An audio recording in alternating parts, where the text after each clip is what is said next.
नमस्कार सर्वांना, कशा आहात तुम्ही? आहेत ना सर्व ठीक? तर मी जयश्री आपल्या सर्वांचं स्वागत करते माझ्या यूट्यूब चॅनलवर. पुन्हा एक छान नवीन व्लॉगमध्ये. जादा वेळ घेणार नाही. माझे डोळे वगैरे बघू शकता, खूप कामं केलेले आहेत. हो का, घरातली आत्ताशी झाडू पोछा वगैरे झाला आहे. तर पिलू आता जी झोपलेली आहे बघू शकता तुम्ही. कपडे बघा कसे ठेवलेत मी, आणि म्हणजे कटिंग करून ती शिवलेली आहेत. इंटरलॉक करण्यासाठी मशीनवर ठेवलेत. इथं बाकीचे आहेत, एवढेच कामं करणार आहे. बाकीचे ठेवलेत अजून, कारण का पॅकिंगमध्ये म्हणजे पिशव्यामध्येच. तर एवढे आता मी शिवलेली वगैरे अशी वर ठेवलेले आहे. तुम्हाला काय सांगू, एकाची तब्येत ठीक नसली की दुसऱ्याची. तर आता मेन मुद्द्यावरही बोलते. 2-3 दिवस जयू तुझा व्हिडिओ काय येणार बरं ताई, असं सगळे म्हणतात. तर कानातलं काढलेलं आहे बरं का. गरमी फार आहे, प्रिकॉशन घ्या. आई पण म्हणत होती, बाबा म्हणत होते फूड पॉयझन खूप व्हायला लागले. कारण फूड पॉयझन बघा किती माणसांचं किती काय झालेलं आहे. कारण खाण्यापिण्याची वस्तू पण चांगली नाही, सगळ्या इंजेक्शनच्या असतात. कारण फ्रूट्स आणि दुसरी गोष्ट आंबा माहीत आहे ना, आंब्यात पण आता किती दाखवलं न्यूजला. आपले कलेंगडे पण दाखवले कसले. तर कुठलाही फ्रूट आता आपण डोळे पिटून आपण म्हणतो ना, पहिले म्हणायचं काय फ्रूट खावा, आणि काय फ्रूट खायचं. आता डॉक्टर्स म्हणतात फ्रूटपासनं सावध, कारण आता इंजेक्शनवर पिकून पाठवले आहेत. लाल कलिंगड करण्यासाठी इंजेक्शन वापर करतात. हे सगळे आपण न्यूजमध्ये बघितलेलंच आहे. तर प्रिकॉशन घेण्याची खूप गरजेचं आहे आपल्याला.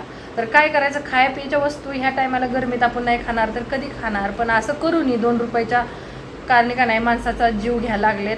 तर दुसरी गोष्ट, माझा काल वाढदिवस होता तरी व्हिडिओ नाही. परवा नव्हता व्हिडिओ माझा. 3-4 दिवस झालं लगातार व्हिडिओ नाहीत. तर इतकं काय माहीत नाही, एक आजारी पडलं की दुसरं आजारी पडलं की तिसरं. तर मी पण आजारी पडली. माझे पण चेहरा सगळी बॉडी बघा कशी झालेली आहे.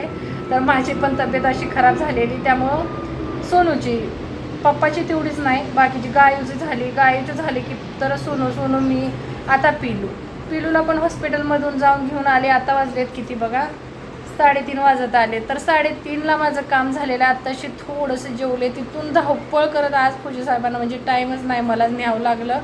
गाईला बसवलं घरात सोनूपाशी, आणि त्यात ऑनलाईन क्लासेस चालू केले गाईचं घरातच.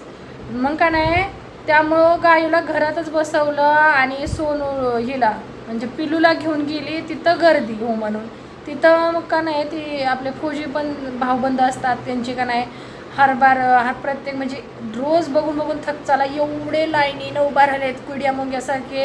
त्यांचं पण ट्रीटमेंटसाठी ते टेस्ट असतात ना त्यांचं, तर ती टेस्टसाठी त्यांचे मग एवढी भीड. त्यातून पण मग का नाही, औषधं एक भेटला नाही. वाफाऱ्याचे मशीन घेतले म्हणून बरं झालं. प्रत्येक वेळी वाफाऱ्या घरी. पिलूला कप झाला आहे, खातेत फ्रीजचे का नाही, बिना सांगता खाऊन टाकतात. किती लक्ष देणार सांगा, त्या फ्रीजच्या खाण्यामुळं असं झालेलं आहे. तर कप साठला आहे पिलूला प्रॉब्लेम असतो थंड. मी पण खायची, मग मला पण व्हायचं. आता माझं म्हणजे मी खात नाही तर मला त्रास नाही. तुम्ही 2 वर्ष बघितलं मी थंड लई खायची, त्यामुळं खोकत असायची. आणि पोल्युशन आहे दिल्लीमध्ये.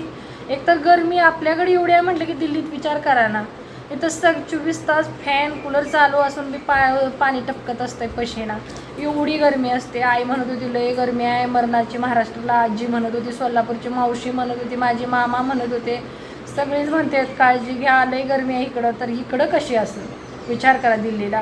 तर का नाही, काय नाही, आत्ताशी औषधं दिलेत. पिलूला झोप आली, ठीक आहे. आत्ताशी इथंच मी त्याला ही दिलं आहे, वाफारा दिलं आहे पप्पानी.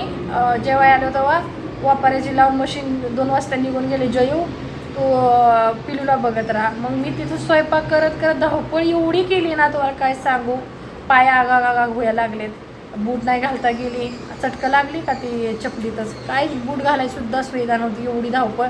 मग ती चप्पल घालून गेली, मग चप्पल पोळायला लागली. थोडं बूट घातल्यानंतर आतल्या साईडला असतं त्यामुळं लागत नाही. आणि तर मला उन्हाळ्याचं लगेच पाणी नाही पेलं की गरमी लगेच त्रास होऊन जातो मला. तर का नाही, ते कालपासून ते पण त्रास चालू आहे. परत आज ते चप्पल घालून गेली तर ती पण त्रास चालू झालं आहे. मला पण दाखवलेत, मला पण ती दिलं आहे आता. औषधं दिलेत लिक्विड प्यायला पाण्यात घोळून. मग तिथून आल्यानंतर चपाती भाजी बनवली. ते भेंडीची भाजी कापत पळाली, कारण पिलूला इथं खड्डा यायला लागला, अशी करायला लागली म्हणून ती सोडून गेली. आणि काल माझा वाढदिवस होता तर मी टाकला नव्हता व्हिडिओ. आणि मदर्स डे पण होता ना काल, ते पण नाही मी विश केलं, कारण घरात माझं असं काय विश करणार.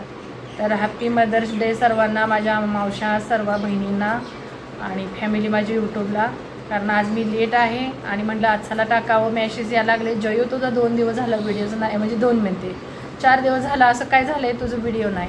तर ठीक आहे म्हटलं, धावपळ 2 दिवसापासून आहे, 4 दिवस नाही झालं टाकले.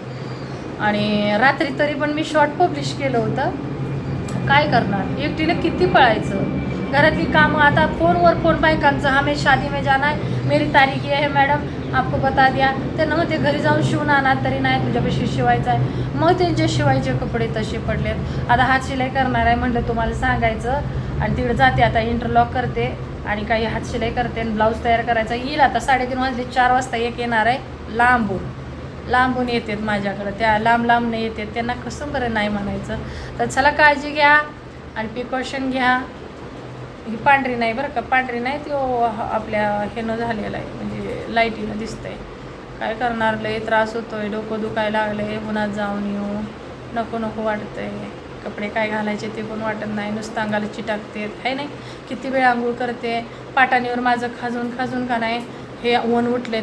ते काय झाले काय माहीत, पावडर लावून पण नाही. मग ती डॉक्टरला दाखवलं, मॅडमला, की पाठाण माझी दाखवली. ती काहीतरी म्हणली रिॲक्शन झालं आहे तुला, गरमीमुळं झालं असणार आहे. मग त्यात मला टॅबलेट दिले, ते पण असं आहे.